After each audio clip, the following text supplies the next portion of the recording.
Yeah, we presented this in a couple of workshops at NeurIPS last year, and that's my co-author Prateek right there. He's my colleague. I'll be presenting the paper today. Let's try that. Yeah, I'll.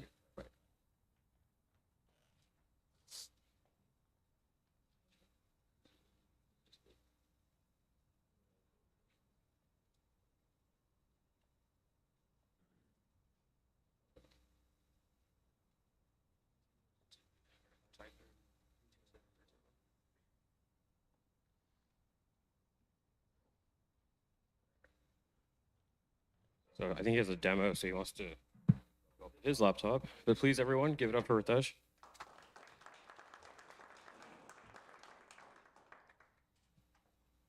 Okay, so I'll divide this talk into two parts. First of all, I'll show some snippets and to set up the stage for the problem that we face. And then in the second part, I will explain actually what our solution is. So this is a sample Python script where I'm just doing inference on Quen 3.6b. Here, the model doesn't matter. As long as it's any transformer, the point I'm trying to make will be valid. So yeah, just to go through the code, this is standard transformers example. So we load the tokenizer and then we load the model, we do model.eval.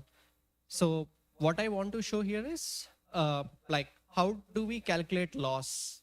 How do we calculate loss when we are doing pre-training on SFT? This is a simple example for that. So here we have the capital of France is and the completion, or we want the model to predict space and Paris with a full stop. So what we do when we want to calculate losses, we tokenize the input and then we get the logits when we do a forward pass, and then we do the loss. So yeah, here if I execute the script, just give me a second.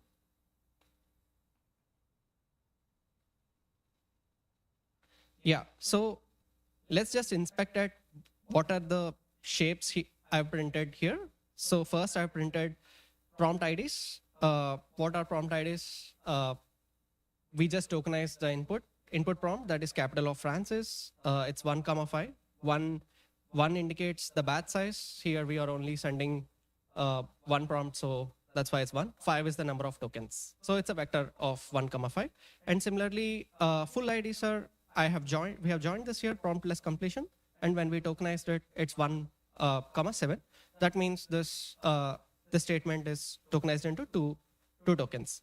Now our objective is, given this 5 tokens, we want to calculate the loss or calculate the probability of generating these 2 tokens and maximize it or minimize the cross entropy loss. So whenever we do inference on model, this is the main thing that I want to talk about. What we do is we get the logits. Logits are, let's try to inspect the shape of the logits. Here I did a model of full IDs dot logits. Full IDs are essentially the entire tokenized text. The text is capital of Francis, Paris. And here the output is 1,7,151,936. So let's try to understand what does each and every channel indicate here. 1 is the batch size. We only have a single sentence, so it's 1. 7 is number of tokens, and the magic number we see here is actually the vocab size of Quen model. So essentially what we have produced is basically whenever we do an forward pass on n-length tokens, what we get is a logits of n, or the output is n cross v. Here, essentially we can imagine what it indicates is at given input, what's the next token probability looks like. So for example, if I take a slice, if I slice this at 3 or 4, then there we get this 151,936 V. That V indicates a probability mask over the fifth token.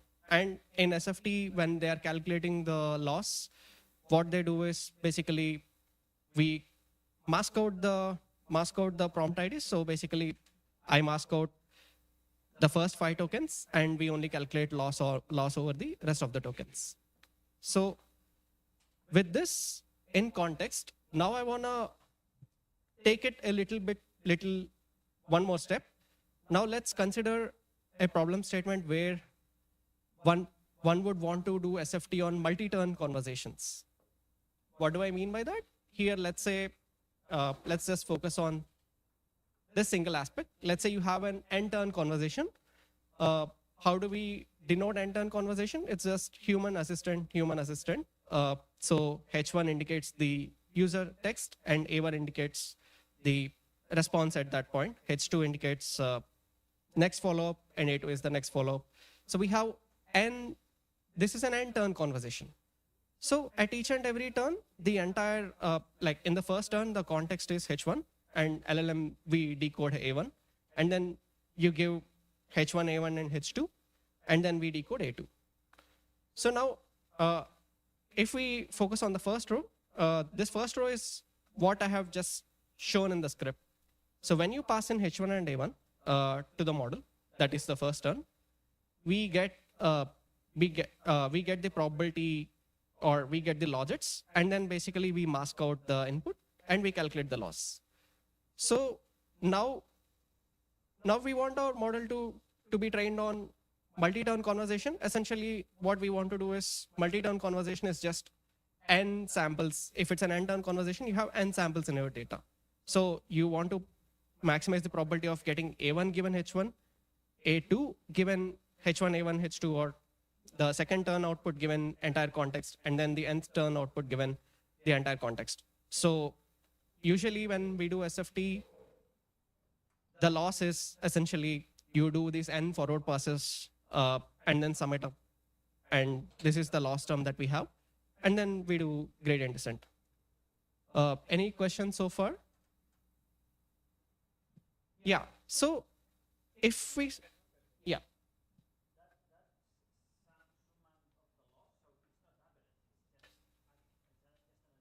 Yeah, it's an addition. Loss is a scalar. Yeah.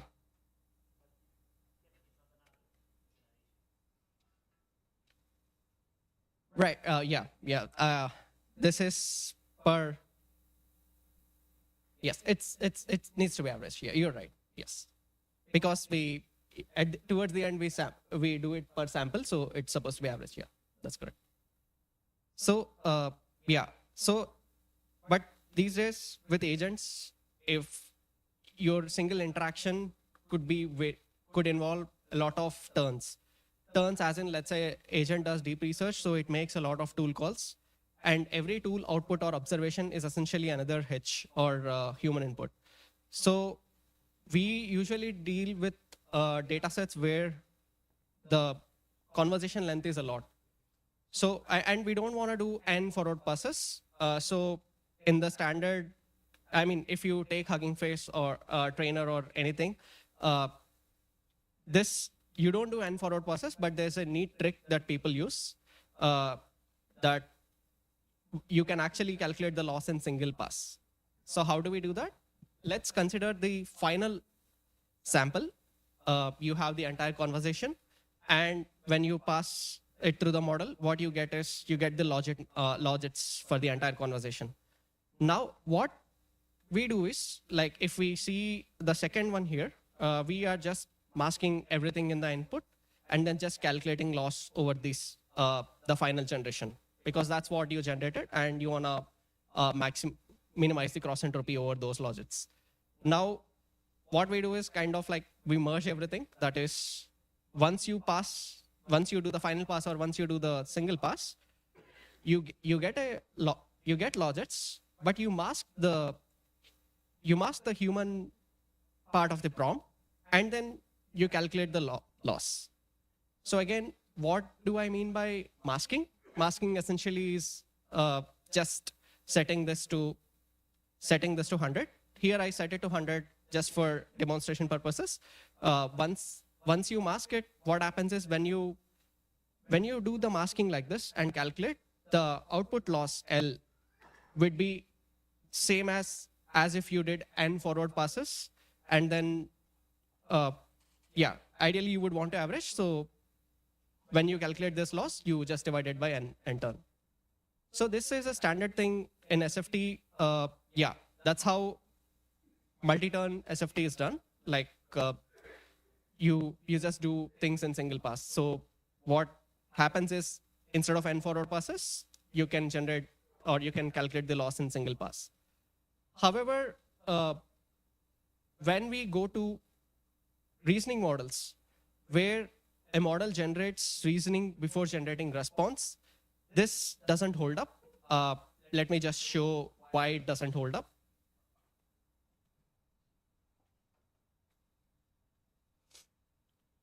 Yes. So let's just go through the process again for reasoning models. So here, instead of A, I divided, we split it into, or we made A as T, comma R. Again, T and R both are generated by the model, that is, we decode them. It's just that T is the reasoning or the thinking, thoughts, whatever we choose to call it, and R is the final response. So usually T is shown in the think tags, or yeah, depending upon the model, they have different identifiers, and R is the final answer. So whenever we want to do SFT on single turn reasoning data, that's a very common distillation method. What we do is, given this H1, we need to minimize the cross entropy over T1 comma R1 generation. So that's straightforward. Again, you do a forward pass and just mask the input and you get it. However, when we do the next step of inference, that is when you do the next turn, if you carefully see here, there's no T1. That is, in multi-turn conversation for reasoning models, when you send a second message, the first thoughts are not kept in context. This is by design for models, because we don't, context limit is, we are limited by context, and we don't want the reasoning trace to be in the context length. So what happens is, it's just H1, R1, H2, and then we generate T2, R2. So similarly for nth turn, you see that here there are no thoughts or reasoning traces in context. We just send in the history, and at this point we generate the reasoning trace. So if we view this in terms of masks, it won't. Yeah, while the n pass, that is, if you do n forward passes, while it looks like the same, let's say if we want to apply a similar trick here, it won't work. That is, let's say if I construct an entire sentence, how can I construct an entire context? It's just that we just do H1, T1, R1, H2, T2, R2, and Hn, Tn, Rn. So basically whatever's generated by the LLM is in context. Now, if we try to do mask like this doesn't work for two reasons. First of all, here you see for the input, I also have an index 0, 1, 2. Index is, let's say, if each and every message is a single token for simplicity, index is basically the relative position with respect to the first one, how it appears. So here, R1, during generation of the response, this R1 appears with respect to the user message, it appears at position 2. But when it's in context, it appears in the position 1. So if we combine to a single sentence like this, or not sentence, yeah, single vector like this,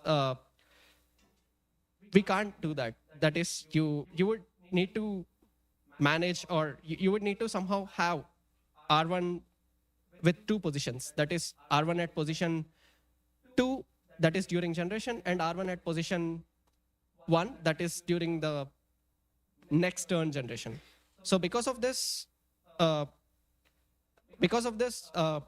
it doesn't work, and the loss is not equivalent. And the other and more obvious cases, like let's say if you just mask human messages here.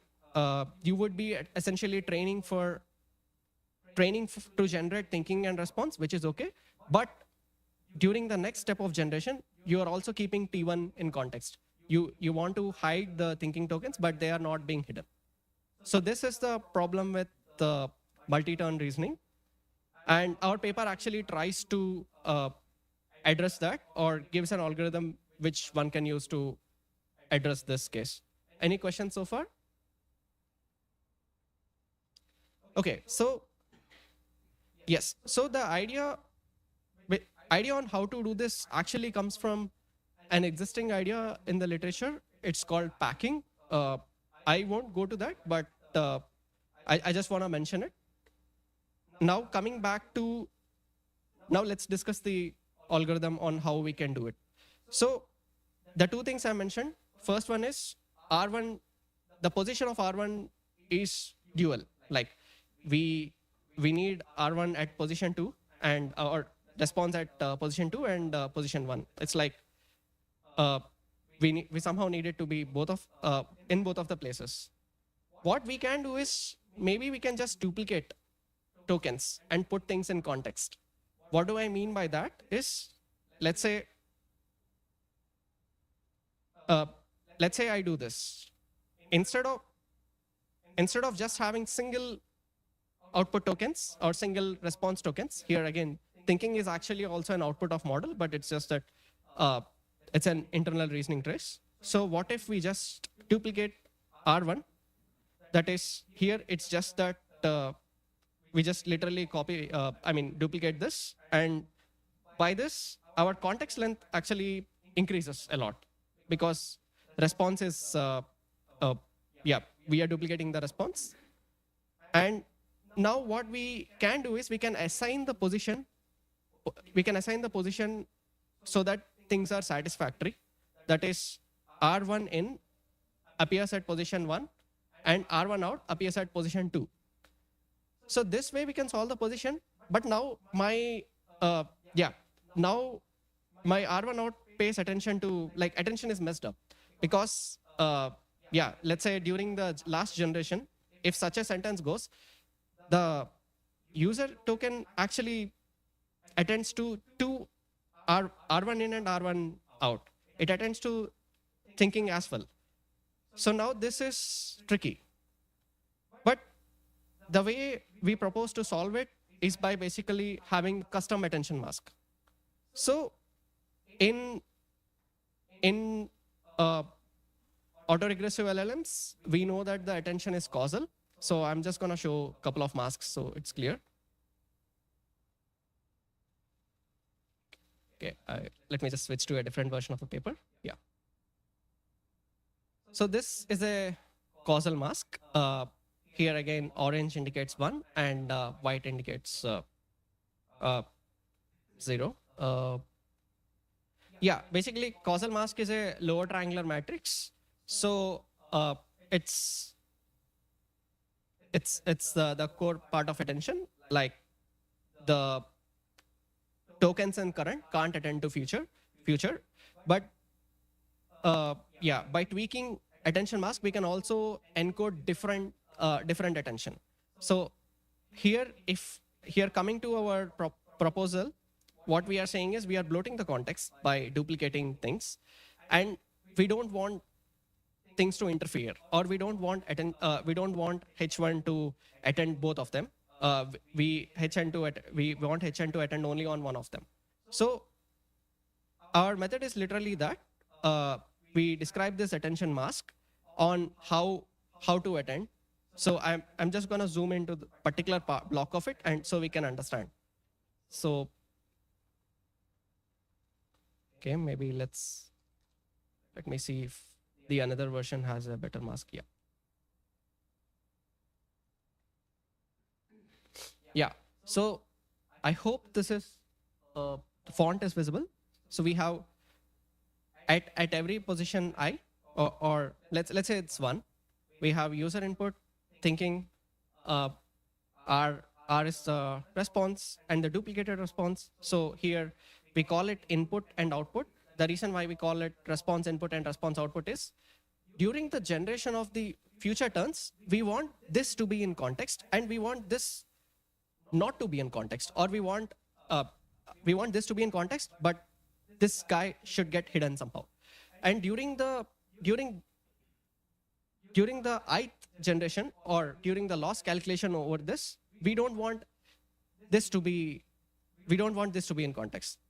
So the second constraint, that is when I is getting generated, we don't want to calculate loss on this. How do we do that? It's simple. We just mask this out. So it's similar to how we treat human inputs. Like we don't calculate loss over future human inputs. We just mask, or we just put the label mask.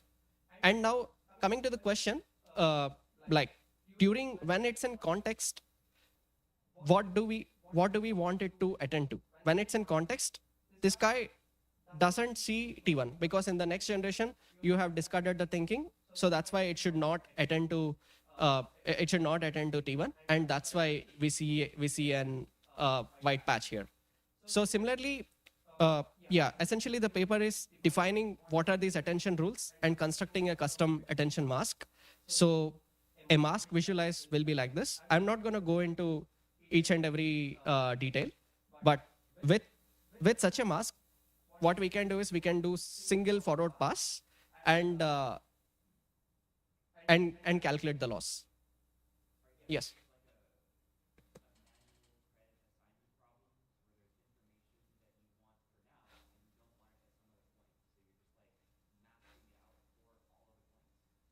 Yeah. This is more deterministic in the sense that we know what responses are. We know what these are. So, I mean, there's nothing happening in the runtime. Not sure. I didn't exactly get credit assignment, but everything is at the static time, or in the data set preparation time, or the data loader of transformers.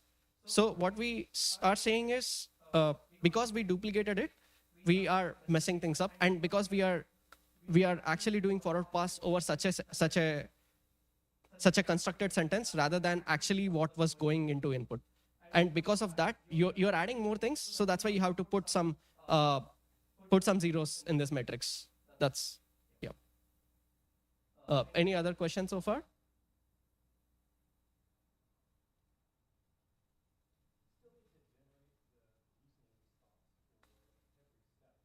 Yes, we do.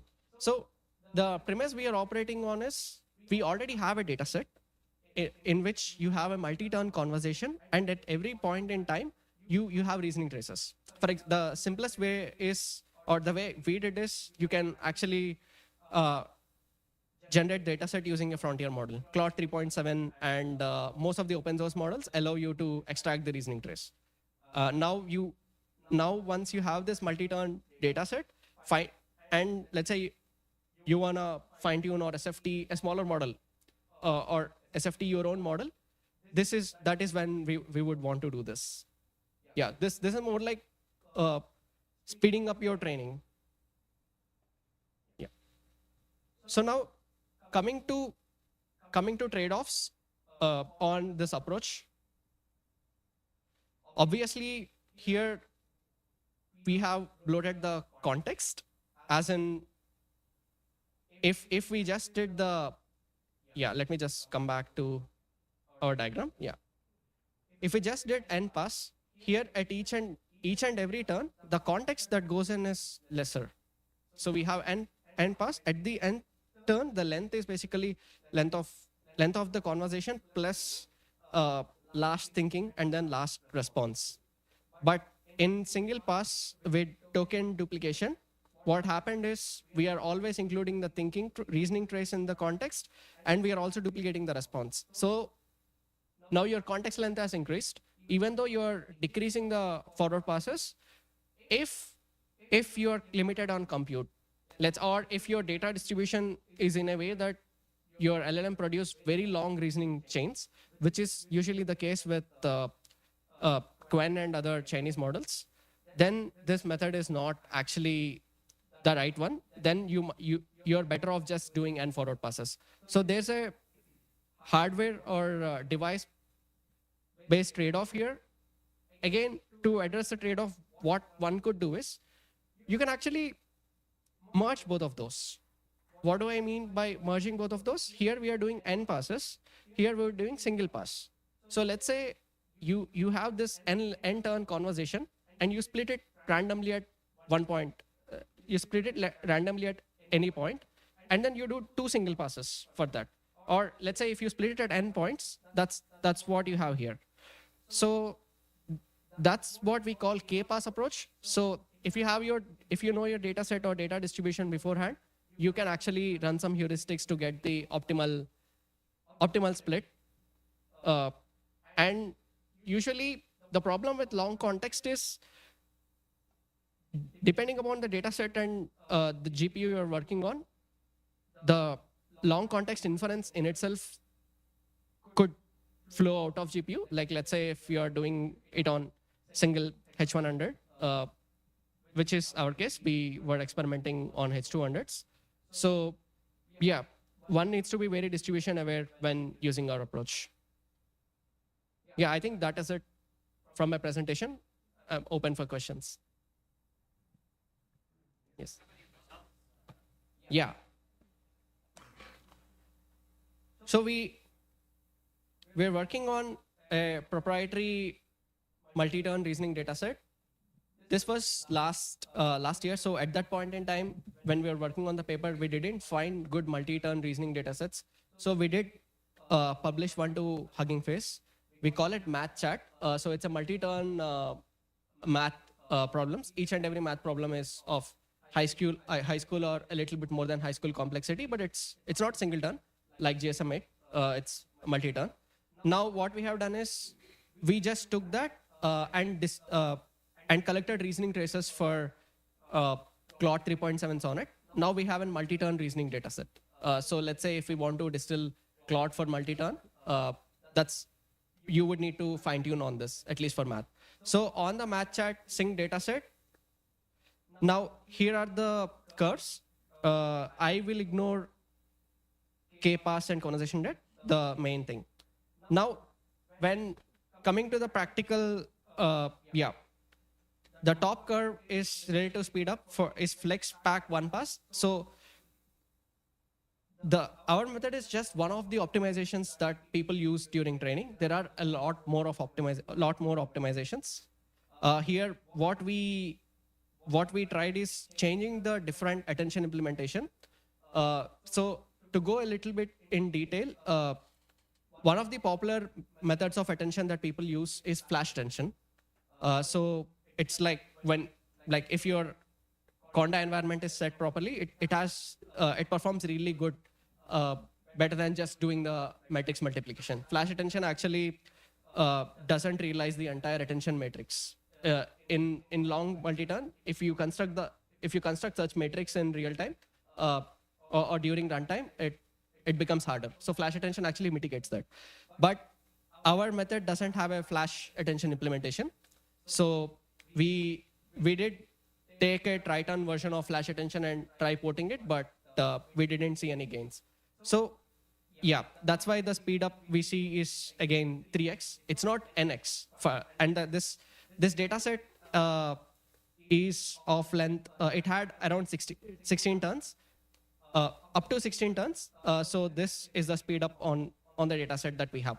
Again, other methods that are mentioned here, flex is yet another attention implementation from PyTorch. Flex attention is a alternative to flash attention.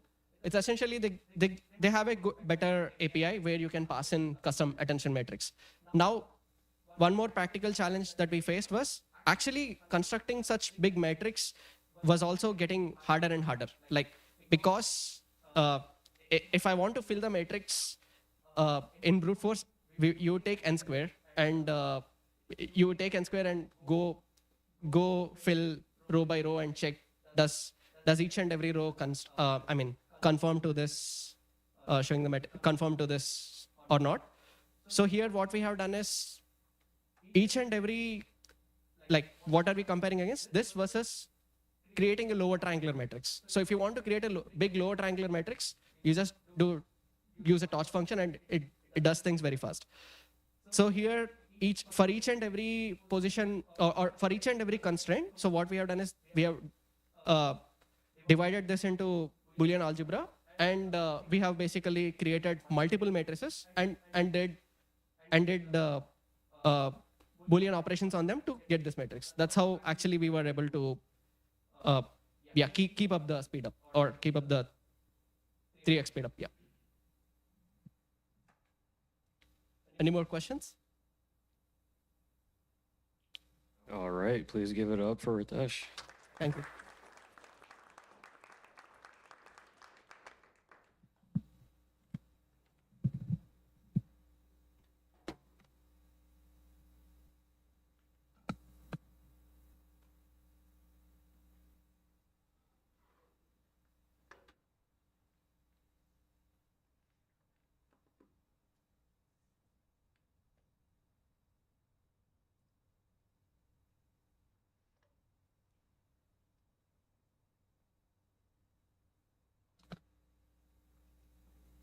Okay, so our next presenter, this will go for, just a reminder, this will go for 30 minutes, and then we'll break.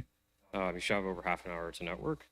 So our next presentation is from Connor here, who's going to talk about hyper-spherical geometry and dynamics of hallucinations.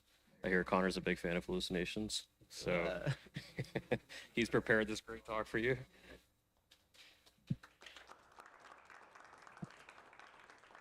Hey, everybody.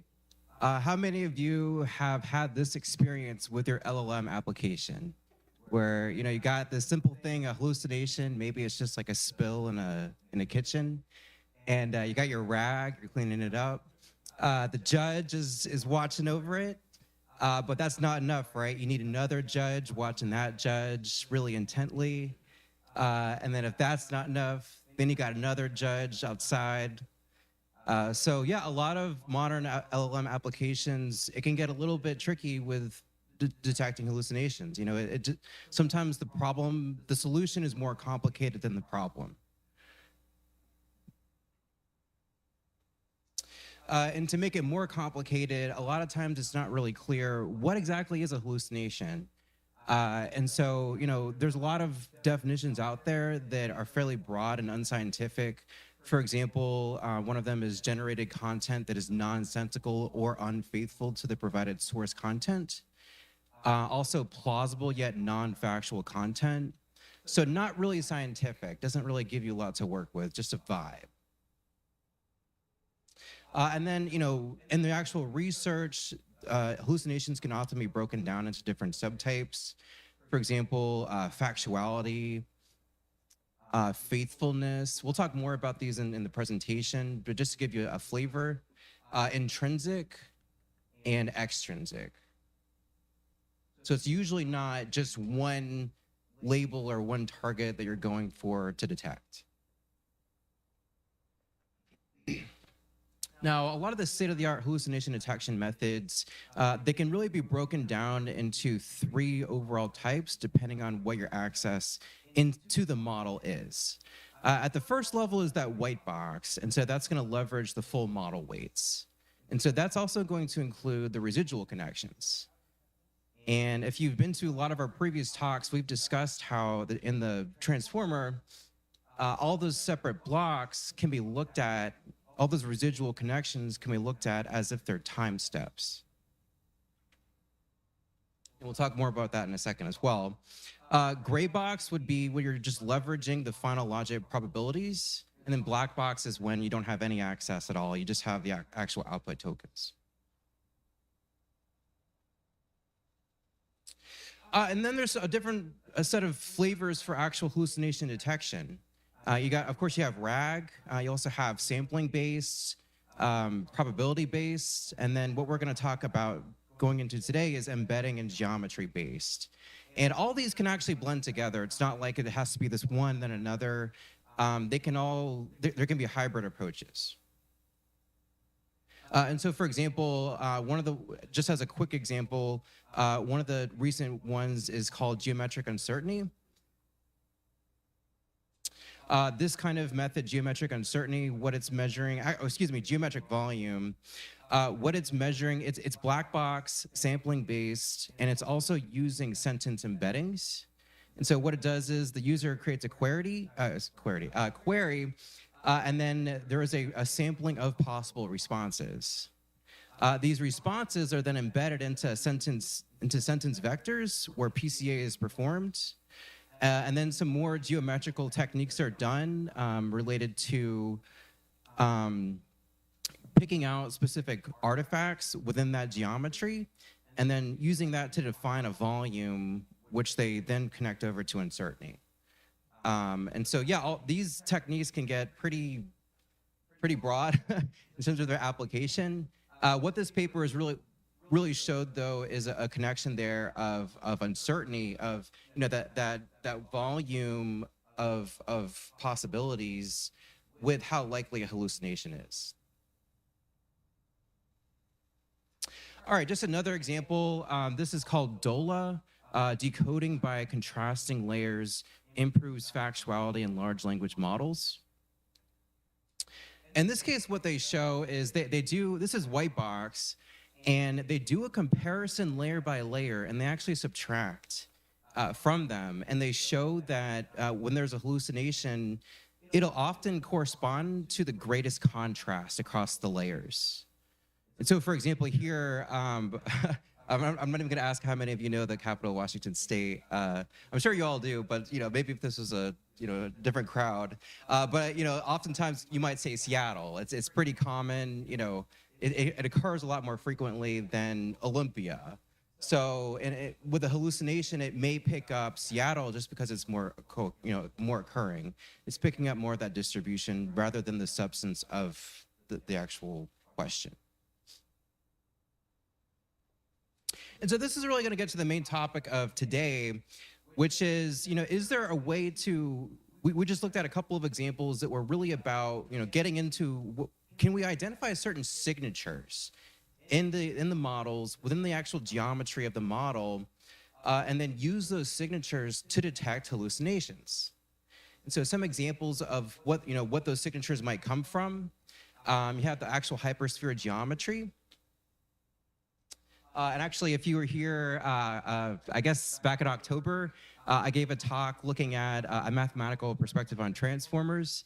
And we talked there about how really, at each step, you can describe the mathematics of it as if it's a bunch of particles on a hypersphere that are coalescing into a consensus. So for example, here, as freedom brings unforeseen, as it's going through the layers, they're going to form a consensus at this point in the orange, which is going to be that next token prediction consequences.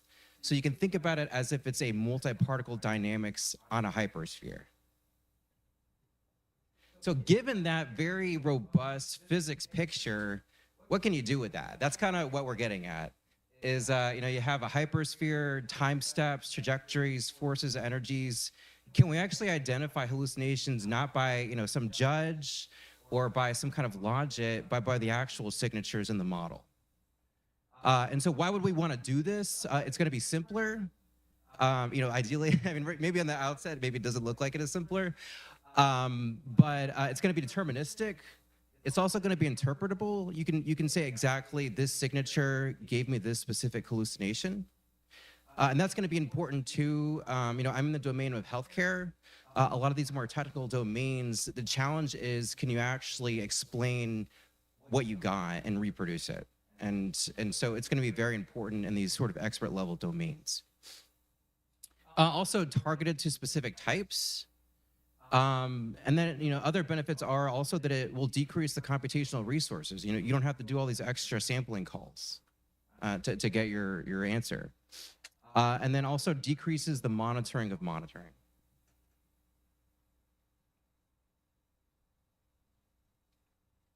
All right, and so one of the central papers that we're going to look at, it's this paper called A Geometric Taxonomy of Hallucinations in LLMs. So what this paper is really trying to do is figure out from this idea of that hypersphere, and they're looking specifically at sentence embeddings. And so sentence embeddings, it's not quite the same thing as what you would get from just running a model. What it is actually an additional training step using something called contrastive learning, where the objective is to, natural log, push together ideas or sentences that you have targeted as being closely associated, and then pushing away ones that you think are not associated. So 0, it's not associated, 1, it's associated. And so these sentence embeddings are trained on that additional step. And so a lot of these you can get from Hugging Face. I think a popular one is Mini LM. But so that's what he's working with in this paper is with these sentence embeddings. They're L2 normalized, so it's going to be on that hypersphere. He's going to make use of, we're on a hypersphere, so you have geodesics. So it's not just from point to point, it's what is that geodesic distance. And so what he does, though, is he tries to identify specific types of hallucinations by their geometric signature. And so the first type that he looks at is called unfaithfulness. And I will also say with this paper, it did go through several revisions. And I will say that I think something that sort of came out with this paper is the sort of asterisks you have to add to a lot of times with this. So I'll say that just as a sort of look at this. But so unfaithfulness, so what it's going to correspond to on this hypersphere is when your ungrounded response there in the purple, when that is closer to that question, that sentence embedding for the question, than it is to your actual context. So in other words, it didn't travel quite far enough to get to the context. It was focused more towards the actual question. So when it hallucinates, it's going to be thinking more about the question than it is the actual grounded responses. And so in line with that, he introduces this index called the semantic grounding index. And so what this is just a ratio of those two geodesics. The top being, the distance from the question to that response, and the denominator being from the response to that context. And he says that, if it's greater than 1, then it's closer to the question, and so it's going to be probably hallucinated. Versus if it's less than 1, it's more likely to not be hallucinated. Yeah.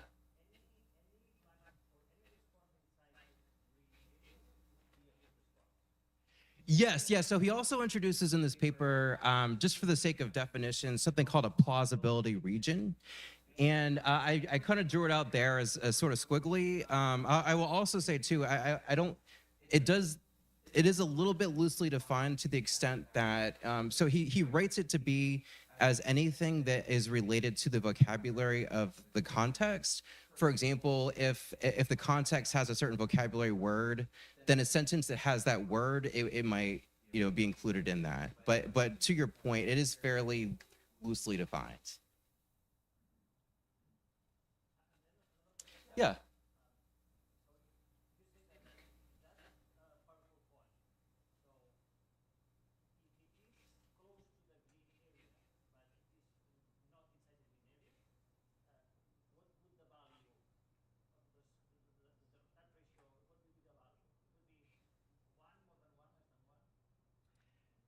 Yes, it depends on, and I think that's another part of the paper too, is he doesn't really define in the paper that context in a way that's beyond. I think when he actually calculates it, it's based on specific sentences that would be in the context. So when you sort of extrapolate that out to the region, it does become a little bit obscure. But to your point, is it the boundary or is it the center of it? And so I think that there is a little bit of ambiguity there with how it's written.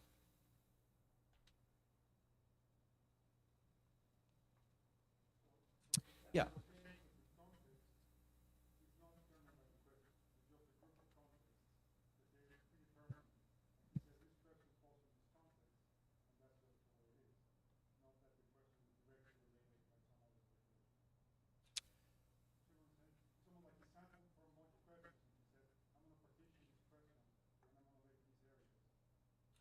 Well, yes, right. Yeah, that's right. Yeah. Yeah, the context and the actual question are not necessarily related. But it's about the distance, right? It's like where are you traveling to get to the context? So that's what he's looking at, is that actual traversal to that context.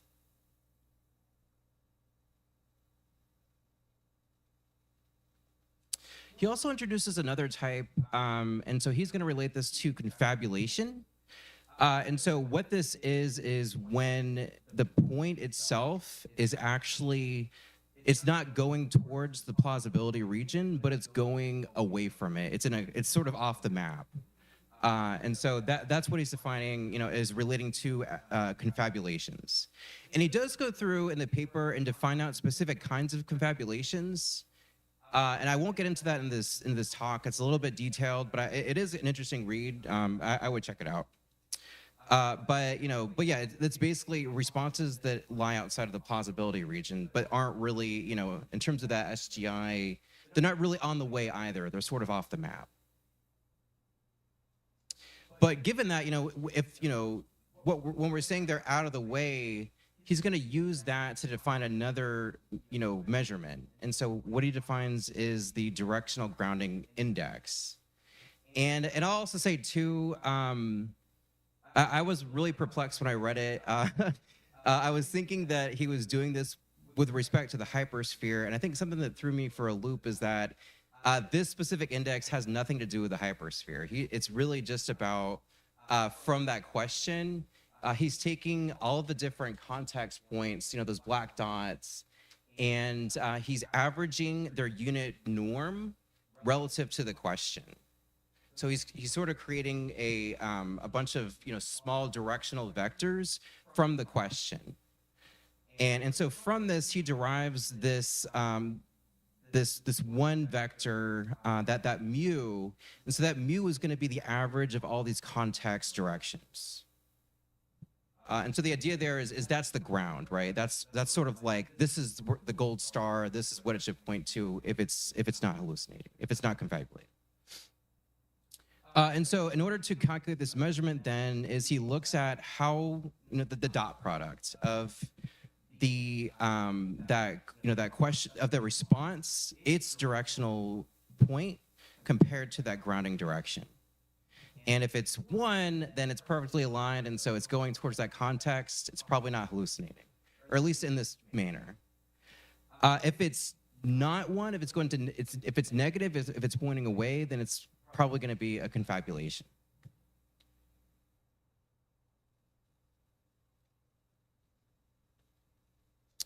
Okay, so just some evaluation on it. I will also say that in these evaluations, what I found was that the focus wasn't so much on being the most accurate. A lot of the context of his analysis was on what do you gain from this? What do you learn? What are the sort of actual deployment applications that this would fit? With that said, this is a look at that SGI. And you can see there, we're talking about how, if it's greater than 1, then it's closer to the question than it is to the context. Or excuse me, it's closer to the context than it is to the question. And so you can see there that it does match that here, that the grounded versions, the average is greater than 1, whereas for hallucinated situations, it was less than 1.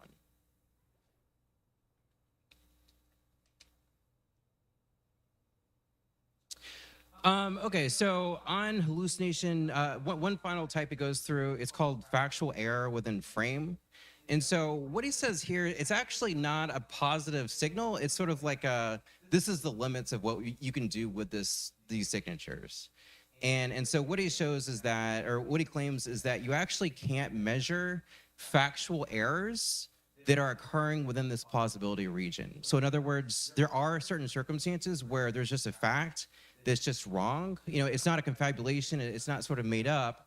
It's within that same region. Maybe it's like replacing the emergency response number from 911 to whatever the UK version is or something like that, So in these situations, it's still going to be plausible. It's still going to be in that similar semantic region, but you won't actually be able to detect it from this framework. And so the reason why this is because of that contrastive learning objective. It actually goes back all the way back to the word-to-vec days of the distributional hypothesis, where you're really training on co-occurrences. And so those co-occurrences, with these factual errors, it's going to put them in the same region as the truth. So because of that training objective, you're not going to be able to distinguish, in this case, a factual error from the actual truth by this method. And I'm just going to kind of skip over this just to keep going, just so we don't get, excuse me. Okay, so he also wrote another paper here, and so that was really looking at just the base level of directional geometry on a hypersphere, those kinds of signatures. He also wrote another paper that was looking at more of a white box approach, similar to that Dola paper, where he was looking at, can you define certain geometric signatures as you're going through the layers? And so what he does is, the first one he looks at is just a basic dot product cosine similarity between correct answers as they're going through the network and incorrect answers. So H plus, correct, H minus, not correct. And what he shows in this graph, it's looking at, from the left, it's that first block, that first layer. Going to the right is the last layer. And the y-axis is that similarity between correct and not correct. So if it's 1, then it's treating correct and incorrect the exact same way. And if it's 0, then it's not at all. And so what he's showing, though, is that this geometric signature, you actually can find factual errors in the intermediate layers, not in the final layers. So that's important. We were just looking at that final sentence embedding, and what this is suggesting is actually there is a signature in the actual layers that you can find to detect for factual errors.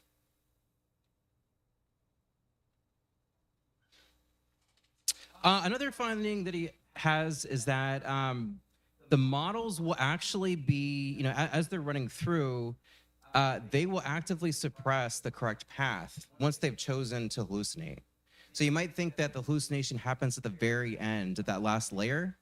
And actually what he shows, this dotted gray line, is that the model has actually early on chosen to go the hallucinated route. And then it commits to that, and then it says, no, these correct results, we're not going that way, we're going this way, and that's that. And so that's kind of what this shows here with this, what he calls the commitment ratio.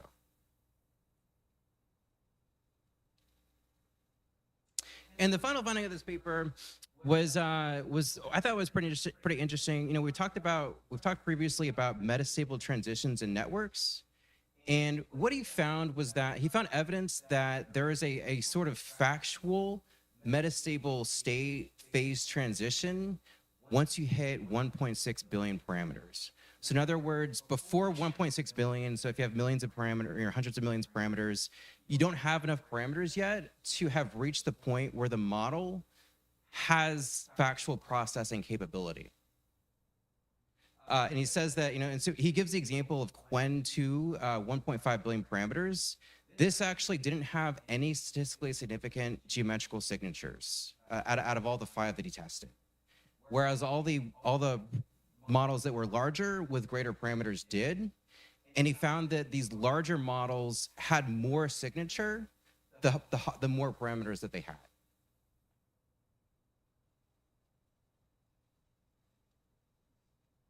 All right, and the last piece of this geometric puzzle that I'll go over with you guys is looking at more of the dynamic picture. So, we've looked at the actual displacement, then the path through the network, and then now we're just a quick look into, what about, there's actually a growing body into actual physical dynamics and using that to detect hallucinations.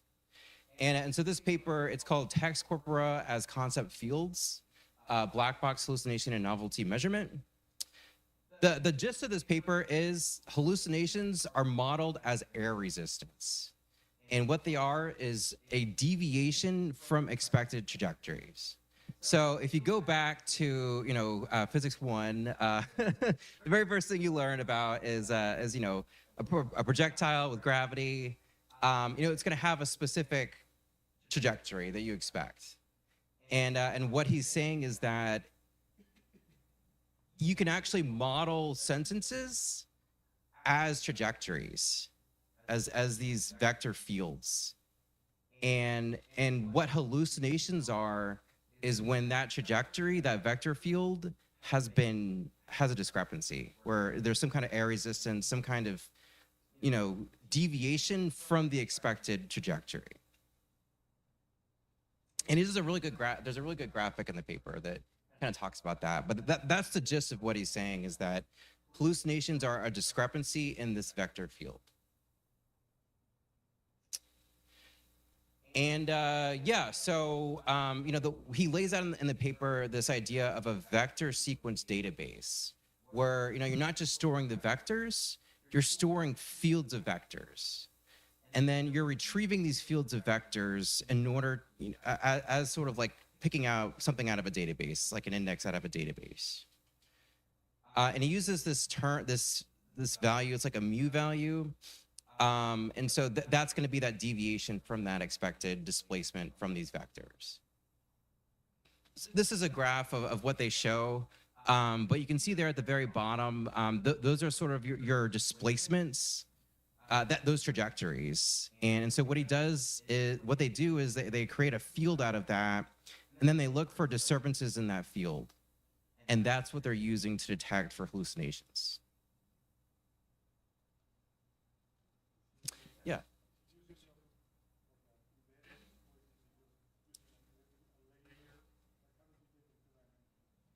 Yeah, right. So it doesn't have to be 2 dimensions, right? It's what he's taking is sentence embeddings. He's splitting up a corpus and into different sentences, and he's embedding those into sentence embeddings. From those sentence embeddings, he does something. It's called IDW interpolation, and so the idea there is these are discrete points, right? And so a vector field is a fluid. It's covering all possible points, infinitesimally small points. And so he does this additional step called IDW interpolation to do that, to create, to extrapolate out across all possible points rather than just discrete points. And then based on that interpolation, so that's what the concept field is that interpolation, that sort of rendering of fields. And based on that, then you can do stuff like, for example, take the div and the curl, 3D calculus for you fans. And that was the worst subject ever. Anyways, but you can do all these cool fancy mathematics with it, and from that derive measurements for hallucinations.